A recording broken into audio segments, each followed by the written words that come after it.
No princípio criou Deus os céus e a terra. E a terra era sem forma e vazia. E havia trevas sobre a face do abismo. E o Espírito de Deus se movia sobre a face das águas. E disse Deus: haja luz. E houve luz. E viu Deus que era boa a luz. E fez Deus separação entre a luz e as trevas. E Deus chamou a luz dia, e as trevas chamou noite. E foi a tarde e a manhã, o dia primeiro. E disse Deus: haja uma expansão no meio das águas, e haja separação entre as águas e as águas. E fez Deus a expansão, e fez separação entre as águas que estavam debaixo da expansão e as águas que estavam sobre a expansão. E assim foi. E chamou Deus a expansão céus. E foi a tarde e a manhã, o dia segundo. E disse Deus: ajuntem-se as águas debaixo dos céus num lugar, e apareça a porção seca. E assim foi. E chamou Deus a porção seca terra, e o ajuntamento das águas chamou mares. E viu Deus que era bom. E disse Deus: produza a terra erva verde, erva que dê semente, árvore frutífera, que dê fruto segundo a sua espécie, cuja semente está nela sobre a terra. E assim foi. E a terra produziu erva, erva dando semente conforme a sua espécie, e a árvore frutífera, cuja semente está nela conforme a sua espécie. E viu Deus que era bom. E foi a tarde e a manhã, o dia terceiro. E disse Deus: haja luminares na expansão dos céus, para haver separação entre o dia e a noite, e sejam eles para sinais, para tempos determinados, e para dias e anos. E sejam para luminares na expansão dos céus, para iluminar a terra. E assim foi. E fez Deus os 2 grandes luminares, o luminar maior para governar o dia, e o luminar menor para governar a noite. E fez as estrelas. E Deus os pôs na expansão dos céus, para iluminar a terra, e para governar o dia e a noite, e para fazer separação entre a luz e as trevas. E viu Deus que era bom. E foi a tarde e a manhã, o dia quarto. E disse Deus: produzam as águas abundantemente répteis de alma vivente, e voem as aves sobre a face da expansão dos céus. E Deus criou as grandes baleias e todo o réptil de alma vivente que as águas abundantemente produziram conforme as suas espécies, e toda a ave de asas conforme a sua espécie. E viu Deus que era bom. E Deus os abençoou, dizendo: frutificai e multiplicai-vos, e enchei as águas nos mares, e as aves se multipliquem na terra. E foi a tarde e a manhã, o dia quinto. E disse Deus: produza a terra alma vivente, conforme a sua espécie, gado e répteis, e feras da terra, conforme a sua espécie. E assim foi.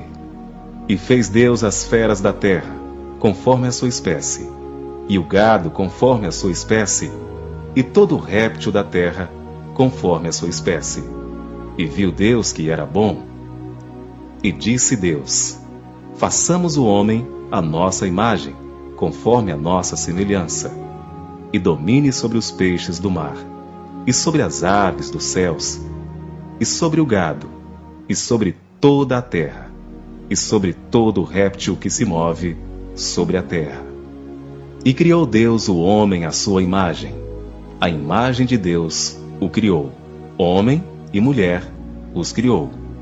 E Deus os abençoou, e Deus lhes disse: frutificai e multiplicai-vos, e enchei a terra, e sujeitai-a, e dominai sobre os peixes do mar, e sobre as aves dos céus, e sobre todo o animal que se move sobre a terra.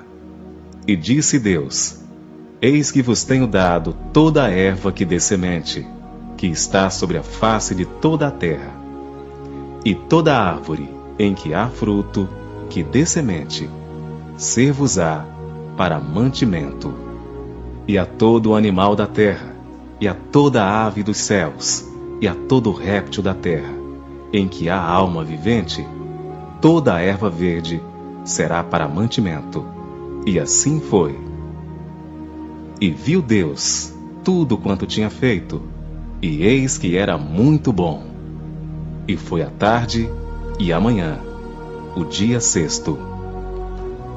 Gênesis, capítulo 2. Assim os céus, a terra e todo o seu exército foram acabados. E havendo Deus acabado no dia sétimo a obra que fizera, descansou no sétimo dia de toda a sua obra que tinha feito. E abençoou Deus o dia sétimo e o santificou, porque nele descansou de toda a sua obra que Deus criara e fizera. Estas são as origens dos céus e da terra, quando foram criados, no dia em que o Senhor Deus fez a terra e os céus, e toda a planta do campo, que ainda não estava na terra, e toda a erva do campo, que ainda não brotava, porque ainda o Senhor Deus não tinha feito chover sobre a terra, e não havia homem para lavrar a terra. Um vapor, porém, subia da terra, e regava toda a face da terra. E formou o Senhor Deus o homem do pó da terra, e soprou em suas narinas o fôlego da vida. E o homem foi feito alma vivente. E plantou o Senhor Deus um jardim no Éden, do lado oriental, e pôs ali o homem que tinha formado. E o Senhor Deus fez brotar da terra toda a árvore agradável à vista, e boa para a comida, e a árvore da vida no meio do jardim, e a árvore do conhecimento do bem e do mal.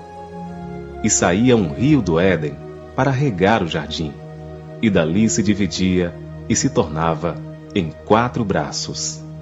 O nome do primeiro é Pison. Este é o que rodeia toda a terra de Havilá, onde há ouro, e o ouro dessa terra é bom. Ali há o bidélio e a pedra sardônica. E o nome do segundo rio é Gion. Este é o que rodeia toda a terra de Cuxi. E o nome do terceiro rio é Tigre. Este é o que vai para o lado oriental da Assíria.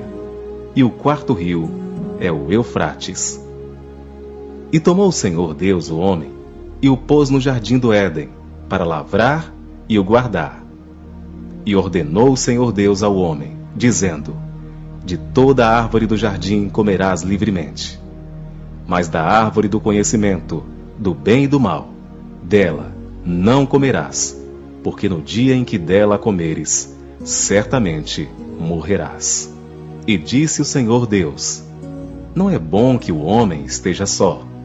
Far-lhe-ei uma ajudadora idônea para ele.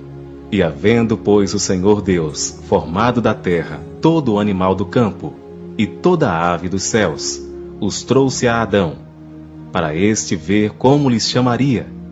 E tudo o que Adão chamou a toda a alma vivente, isso foi o seu nome. E Adão pôs os nomes a todo o gado, e às aves dos céus, e a todo o animal do campo, mas para o homem não se achava ajudadora idônea. Então o Senhor Deus fez cair um sono pesado sobre Adão, e este adormeceu, e tomou uma das suas costelas, e cerrou a carne em seu lugar. E da costela que o Senhor Deus tomou do homem, formou uma mulher, e trouxe-a a Adão. E disse Adão: esta é agora osso dos meus ossos, e carne da minha carne. Esta será chamada mulher, porquanto do homem foi tomada.